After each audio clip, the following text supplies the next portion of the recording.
মিনাশ শাইতানির রাজিম। বিসমিল্লাহির রহমানির রহিম। প্রশ্নোত্তরে ঈমান শিখি।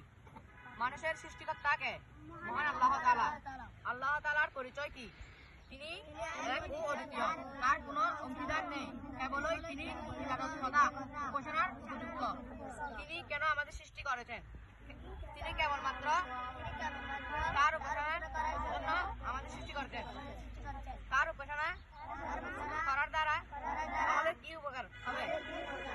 তিনি উক্ত উপাসনা করার দ্বারা মৃত্যুর পর আমাদেরকে জান্নাত দান করবে। সূরা কাহফ 107 আয়াত নম্বর।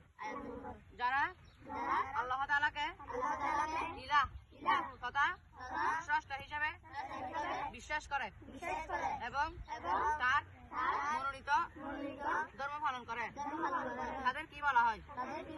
মুসলিম বলা হয়। আল্লাহ তাআলা নিকট মনোনীত ধর্ম কোনটি? একমাত্র ইসলাম।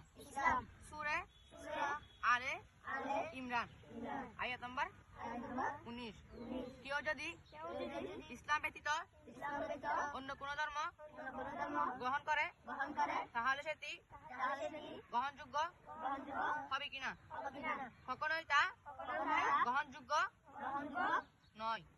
সূরা আলে ইমরান আয়াত নম্বর 85। মুসলিম হওয়ার জন্য কি কি প্রয়োজন?